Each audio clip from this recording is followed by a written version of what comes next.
Hello friends, welcome to our channel. நம்ம சேனலில் higher mathematics prepare பண்ணிட்டு இருக்கிறவங்களுக்காக, ஹையர் மேத்தமெட்டிக்ஸில் காம்படிட்டிவ் எக்ஸாம்ஸ்க்கு ப்ரிப்பேர் பண்ணிட்டு இருக்கிறவங்களுக்காக தொடர்ந்து வீடியோஸ் கொடுத்துட்ருக்கோம். இன்னைக்கு வீடியோவில் என்ன சொல்ல போகிறேன் அப்படின்னா, ஏன் competitive exams struggles, what are the struggles behind competitive exams, what are the remedies, என்னென்ன ப்ராப்ளம், நம்ம காம்படிட்டிவ் எக்ஸாம்ஸில் நாம் என்னென்ன தவறுகள் பண்ணுறோம், என்னென்ன பிரச்சனைகள் வருது, அதை நம்ம எப்படி ஓவர் கம் பண்ணுறது, இதைத்தான் இன்னைக்கு கிளாஸில் இன்னைக்கு வீடியோவில் டிஸ்கஸ் பண்ண போகிறேன். மொதல் விஷயம் என்ன கேட்டிங்கன்னா, ப்ராப்ளம்ஸ்னால் என்ன, ப்ராப்ளம்ஸ் என்ன, ரெமடிஸ் என்ன அப்படின்னு கொடுத்துருக்கேன். ஒன்று ஒன்றா டீட்டெயிலாக சொல்கிறேன். At the time of studies in காலேஜில் படிக்கிற நேரத்தில் உண்மையிலே சொல்லும்போதே எனக்கு சிரிப்பாக வருது. நிறையா காலேஜில் நான் ஒர்க்கு ப்ரொஃபஸராக இருக்கும்போது இந்த ஸ்டூடெண்ட்ஸ்லாம் பார்க்குறதுக்கு எனக்கு பரிதாபமாக தான் இருக்கும் உண்மையிலே. ஏன்னா ஏதோ ஒரு வேறு உலகத்தில் வாழ்ந்துட்டு இருப்பாங்க. சும்மா மனப்பாடம் பண்ணி பரீட்சை எழுதி மார்க் எடுக்கணும். அதை தாண்டி லைஃப்பை நல்லா என்ஜாய் பண்ணணும். அப்படி இதான் இந்த 2 தான். மனப்பாடம் பண்ணி மார்க் எடுக்கணும், லைஃப்பை என்ஜாய் பண்ணணும். இந்த 2 மனநிலையில் கல்லூரியில் படிக்கும்போது இருந்துடுறாங்க ஸ்டூடெண்ட்ஸ். அப்படி இருக்காங்க. வெறுமனா நம்மளுடைய யூனிவர்சிட்டி எக்ஸாம் பேட்டர்னும் அப்படி தான் இருக்குது. State and prove Urysohn lemma, state and prove Tychonoff theorem, state and prove Lagrange's theorem, அழகாக விறுவிறுன்னு மனப்பாடமாக படிச்சிடுறாங்க. அப்படி மனப்பாடமாக படித்து இவ்வளோ மார்க் எடுக்கிறதுனால எந்த பிரயோஜனமுமே கிடையாது. எந்த பிரயோஜனமுமே கிடையாது. ஃபஸ்ட்டு அந்த காலேஜில் செய்யக்கூடிய தவறு. 2வது விஷயம், டிகிரி கம்ப்ளீட் பண்ணியாச்சு, what is next? Degree complete பண்ண உடனே கவர்மெண்ட் ஜாபுக்கு தான் போகணும் அப்படின்னு முடிவு பண்ணிங்கன்னா, ஃபுல் டைம் உட்காந்து ஒரு 2 வருஷம் ப்ரிப்பேர் பண்ணணும் அப்படிங்கிற முடிவை எடுத்துட்டு வேறு எந்த வேலைக்கும் போகாமல் முழுமையாக உட்காந்து படிச்சிடணும். ஆனால் இன்றைக்கி பெரும்பாலும் கேர்ள்ஸ் சைடில், லேடிஸ் சைடில் எப்படி இருக்காங்க அப்படின்னா, டிகிரி முடிக்கும் போதே 23 24 வயசு ஆகுறது. பிஜி முடிச்சிடுறாங்க, பிஎட் முடிக்கிறாங்க, 24 வயசு ஆயிடுச்சு. உடனே இந்த கோயிலுக்கு கிடா வளர்ப்பாங்க எங்கள் ஊர்லலாம். கோயிலுக்கு கிடா வளர்க்குறதுனா என்னென்னா, நல்ல கிடாவுக்கு நல்ல அந்த ஆட்டுக்கு நிறைய தீனி போட்டு அது நல்ல கொழுன்னு வளர்ந்த உடனே கோயிலில் போய் பலி கொடுக்குறது, கிடா வளர்க்குறதுன்னு சொல்லுவாங்க. அந்த மாதிரி பொம்பளை பிள்ளைங்க ஃபுல்லாக ஏதோ கிடா வளர்க்குற மாதிரி வளர்த்து எப்போ டிகிரி முடிப்பாங்கன்னு ஓடி போய் கல்யாணம் கட்டி கொடுக்குறது. இப்போ இந்த கிடா வளர்க்குறதுக்கும் பொம்பளை பிள்ளைகளை வளர்த்து படிக்க வைக்கிறதுக்கும் என்ன வித்தியாசம் இருக்குது? அப்போ கல்யாணம் பண்ணி கொடுத்தாச்சுன்னா முடிஞ்சுது.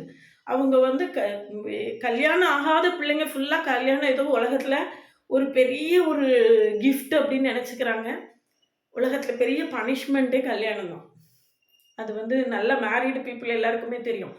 ஆஃப்டர் மேரேஜ் லேடிஸாக இருக்கட்டும், ஜென்ஸாக இருக்கட்டும், 2 பேருக்குமே நிறைய கமிட்மெண்ட்ஸ் ஆயிடுது. ஓடி ஓடி உழைக்க வேண்டியது இருக்குது. அப்போ என்ன ப்ரைவேட் ஜாப் கிடைக்குது, என்ன டியூஷன் எடுக்கலாம், என்ன செய்யலாம் அப்படின்னு சொல்லிட்டு அப்படியே ஆகிடுது. ஒரு ஸ்டேஜுக்கு பிறகு ஐயோ இது பத்தாது, ஏதாவது ஒரு நல்ல கவர்மெண்ட் ஜாப்புக்கு போகணும் அப்படின்னு நினைக்கும் போது 10 வருஷம் முடிஞ்சிருது, 35 வயசு தாண்டிடுது. அங்கே டிஃப்ரென்ஷியேஷன் ஃபார்ம்லாம் நான் என்னென்னு தெரியலை, இன்டகிரேஷன் ஃபார்ம்லாம் நான் என்னென்னு தெரியலை, நம்ம எம்எஸ்சி மேத்ஸ் படித்தோமா படிக்கலையாங்கிறதே மறந்து போயிடுது. அந்த ஸ்டேஜில் காம்படிட்டிவ் எக்ஸாமுக்கு ப்ரிப்பேர் பண்ண ஆரம்பிக்கிறாங்க. அதுதான் பிரச்சனை. அப்போ சப்ஜெக்டை மறக்கிறதுக்கு முன்னால் இதில் என்ன பிரச்சனை அப்படின்னு கேட்டிங்கன்னா, நிறையா வயசு ஆக ஆக இந்த கேதர் பண்ணக்கூடிய கெப்பாசிட்டி, மெமரைஸ் பண்ணக்கூடிய கெப்பாசிட்டி எல்லாமே குறையும். நம்ம பிஜி படிக்கும்போது எந்த மாதிரி படித்தோமோ அதே ஆட்களால் ஒரு 2 குழந்தை பிறந்ததுக்கு பிறகு படிக்க முடியுமான்னு கேட்டால் நிச்சயமாக முடியவே முடியாது. Age is very important. Memory loss ஆகிட்டே இருக்கும். இந்த சிந்து பேரவை படத்தில் அந்த அம்மா பாட்டு கற்றுக்கிறேன்ட்டு வரோம். பாட்டு கற்றுக்க வரும்போதே ஐயோ மழை பெய்த துணியை காயப்படுங்க. சிந்து பேரவை படம் நீங்களாம் சின்ன பிள்ளைங்க பார்த்துருக்க மாட்டீங்களா எனக்கு தெரியலை. அதாவது டிஸ்ட்ராக்ட் ஆகும். நிறைய கமிட்மெண்ட்ஸ் இருக்கும். அந்த வேலை இருக்குது, இந்த வேலை இருக்குன்னா டிஸ்ட்ராக்ட் ஆகும். அதனால கவர்மெண்ட் ஜாபுக்கு போகணும் அப்படின்னு முடிவு பண்ணிங்கன்னா, யங்ஸ்டர்ஸ் வீடியோ பார்த்துட்டு இருந்தீங்கன்னா, ஒன்ஸ் ஒரு 2 வருஷம் முழுமையாக உட்காந்து ப்ரிப்பேர் பண்ணி ஏதாவது ஒரு ஜாபில் போய் உட்கார்ந்ததுக்கு பிறகு மேரேஜ் பண்ணிக்கலாம். இது வைஸ். இது ரொம்ப வைஸ். ஃபேமிலி சுச்சுவேஷன் அது இது. ஒரே ஒரு விஷயம், மேரேஜ் கிஃப்ட்டுன்னு நினைக்காதீங்க. Marriage punishment. அதை மட்டும் நல்லா ஞாபகம் வச்சுக்கோங்க. ஏன்னா அதுக்கு பிறகு உள்ள கமிட்மெண்ட்ஸ், அதுக்கு பிறகு உள்ள பொறுப்புகள், அதெல்லாம் யோசிக்கும் போது அது உண்மையிலே பனிஷ்மெண்ட்டு தான். அப்போது ஒரு லாங் கேப் ஆயிடுது. ஆஃப்டர் ஒரு டிகிரி கம்ப்ளீட் பண்ண பிறகு பெரிய கேப் ஆயிடுது. திரும்ப நம்ம புக்கை திறக்கிறதுக்கு யூஜி டிஆர்பி கிளாஸ் நடத்தும் போது எனக்கு நிறைய அனுபவங்கள். 10 வருஷம் ஆயிருச்சு, 8 வருஷம் ஆயிருச்சு, 12 வருஷம் ஆயிருச்சு, எனக்கு 40 வயசு ஆயிருச்சு, எனக்கு நான் 40 பிளஸ் ஆயிருச்சு. இப்படி ஏகப்பட்ட பேர் என்கிட்ட சொன்னாங்க. நெறைய பேர் சொன்னாங்க. அப்ப ஒண்ணுமே சப்ஜெக்ட்ல டச் இல்லாம, திடுதிப்புன்னு ஓடி வந்து நான் படிப்பேன், எனக்கு வேலை கிடைச்சிரணும்னா, அது எப்படி சாத்தியம்? அது ரொம்ப கஷ்டம். அது ரொம்ப ரொம்ப கஷ்டம். அதனால, அது என்ன செய்யணும் அப்படிங்கிறது தான் அடுத்தால சொல்லப் போறேன். இதெல்லாம் ஒரு பக்கம் இருந்தா கூட நோட்டிஃபிகேஷன் வந்த பிறகு தான், ஐய்யய்யோ! காம்படிட்டிவ் எக்ஸாம் இருக்கே, இதுக்கு நாம எலிஜிபிளா இருக்கோமே, நம்ம எழுதுவோமா அப்படின்னு யோசிக்க ஆரம்பிக்கிறீங்க. அது ஒரு முக்கியமான விஷயம். இதெல்லாம் இந்த சைடா இருக்கக்கூடிய ப்ராப்ளம். இன் டீட்டெயில்டா சொல்லணும்னா இன்னும் நெறையா சொல்லலாம். ரொம்ப ஷார்ட்டா சொல்லியிருக்கேன். இப்ப இந்த ப்ராப்ளம்ஸ எப்படி ஓவர் கம் பண்றது அப்படின்னு பார்த்தீங்கன்னா, காலேஜ்ல படிக்கும்போதே சப்ஜெக்ட்ட கரெக்ட்டான வியூல அண்டர்ஸ்டாண்ட் பண்ணி படிக்கணும் அப்படின்னு நான் சொல்லணும் ஆக்சுவலா. அதுக்கான பாசிபிலிட்டீஸே இல்ல. நார்த் இந்தியாலலாம் பார்த்தீங்கன்னா, ராஜஸ்தான்ல, ஆந்திரால ஆந்திரா வந்து நார்த் கிடையாது, சவுத்து தான். ஆந்திரால காம்படிட்டிவ் எக்ஸாம் சிஎஸ்ஐஆர் நெட்டுக்கு கொஸ்டின் எப்படி வருமோ, அப்படிதான் அவனுக்கு யுனிவர்சிட்டி எக்ஸாம் கொஸ்டினே வரும். அவன் ஆந்திராக்காரன் அழகா அடிச்சு தூக்கிட்டு போயிடுறான் எல்லா சென்ட்ரல் கவர்ன்மென்ட் எக்ஸாம்ஸையும். நம்மளுக்கு நம்மளுடைய யுனிவர்சிட்டியோட அப்ரோச் படி பார்த்து அப்ரோச்சுக்கும், யுனிவர்சிட்டி அப்ரோச்சுக்கும், காம்படிட்டிவ் எக்ஸாம் அப்ரோச்சுக்கும் மலைக்கும் மடுவுக்கும் உள்ள வித்தியாசம் இருக்கு. அது பெரிய ப்ராப்ளம்.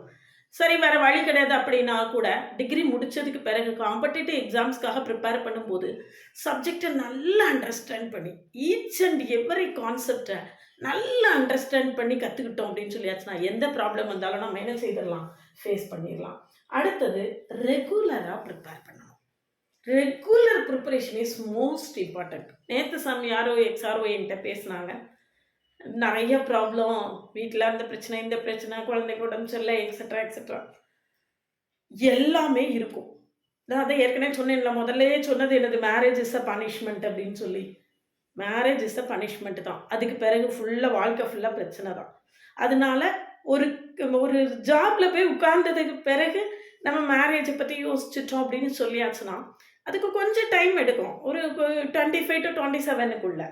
25 இல்ல 23லேருந்து ப்ரிப்பேர் பண்ண ஆரம்பிச்சீங்கன்னா, 27க்குள்ள எப்படியாவது ஏதாவது ஒரு நாள்ல ஒரு ஜாப் கிடைச்சிரும். ஆனா அந்த ப்ரிப்பரேஷன் எப்படி இருக்கணும்? ஃபுல் டைம் ப்ரிப்பரேஷனா இருக்கணும். முழு நேரம் அது மட்டுமே இருக்கணும். அது மட்டுமே எண்ணமா இருந்து ப்ரிப்பேர் பண்ணணும்.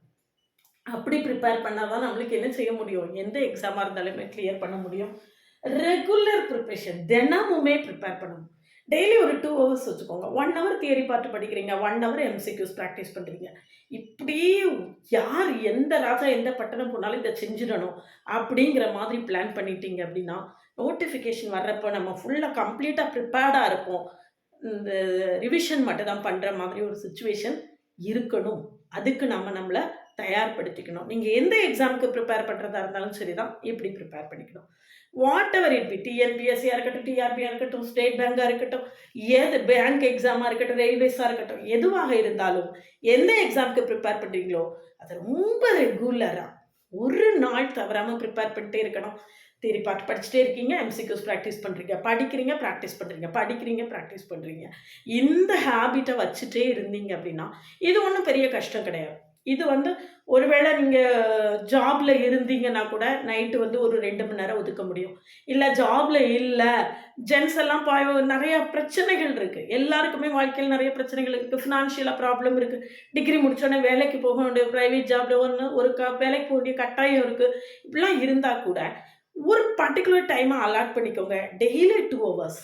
ஆஃப்டர் த ஆஃபீஸ் ஹவர்ஸா இருக்கலாம். ஒருவேளை ஹோம் மேக்கரா இருந்தா, வீட்ல எல்லாரும் வேலைக்கு போனதுக்கப்புறம், வீட்ல எல்லா பிள்ளைங்கலாம் ஸ்கூல் போனதுக்கப்புறம், ஒரு 2 மணி நேரம் ஒதுக்க முடியுமான்னு கேட்டா, நிச்சயமா முடியும்.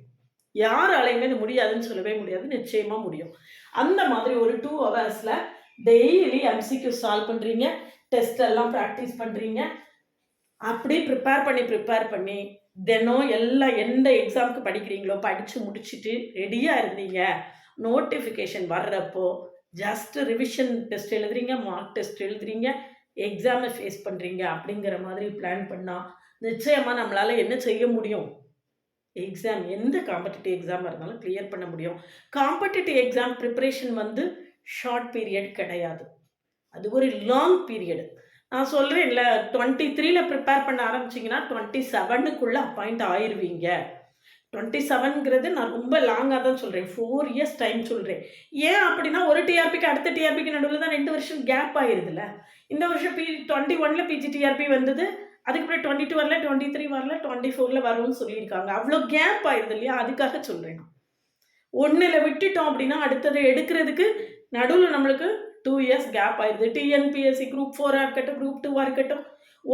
ஜஸ்ட் ஒரு அதாவது எல்லாம் ஃபர்ஸ்ட் அட்டெம்ப்ட்லேயே கிடச்சிடும்னு சொல்ல முடியாது. ஃபர்ஸ்ட் அட்டெம்ப்ட்ல ட்ரை பண்ணி பார்க்குறோம். முடியலைன்னா அடுத்த அட்டெம்ப்ட்ல ஃபர்ஸ்ட் அட்டெம்ப்ட்ல செஞ்ச தவறுகள் எல்லாம் கிளியர் பண்ணிட்டு அடுத்த அட்டெம்ப்ட்டுக்கு போகிறோம் இல்லையா? அந்த கேப் நம்மளுக்கு வேணும் இல்லையா? அப்போ ஒரு காம்படிட்டிவ் எக்ஸாமை எழுதி நம்ம கிளியர் பண்ணணும் அப்படின்னா அட்லீஸ்ட் 4 இயர்ஸ் டைம் நம்ம கையில் வேணும். அந்த 4 இயர்ஸும் தினமுமே படிச்சுட்டே இருக்கணும். அந்த 4 இயர்ஸும் தினம் 2 மணி நேரம் படிச்சுட்டே இருக்கணும். நோட்டிஃபிகேஷன் வந்த பிறகு 10 மணி நேரம் படிக்கணும். இதுதான் ஃபார்முலா. இப்படி நீங்கள் ப்ரிப்பேர் பண்ணிங்கன்னா நிச்சயமாக எந்த காம்படிட்டிவ் எக்ஸாமாக இருந்தாலும் என்ன செய்ய முடியும்? உங்களால் கிளியர் பண்ண முடியும். இதுதான் வந்து ஸ்ட்ரகிள்ஸுங்கிறது லைஃப்பில் எல்லாருக்குமே லைஃப்பில் ப்ராப்ளம்ஸ் இருக்குது. ஒரு ஸ்டேஜில் என்ன செஞ்சிடுறாங்க அதிகம் பேர் அப்படின்னா, எஸ்பெஷலி லேடிஸ். நான் சொல்லக்கூடியது எஸ்பெஷலி லேடிஸ். அப்படி நம்ம படிச்சிருக்கோம், நம்ம எம்எஸ்சி முடிச்சிருக்கோம், நம்ம பிஎட் முடிச்சிருக்கோங்கிறதே அவங்களுக்கு வாழ்க்கையில் மறந்துடுது. மறந்துட்டு முழு நேரம் ஹோம் மேக்கராக இருக்காங்க.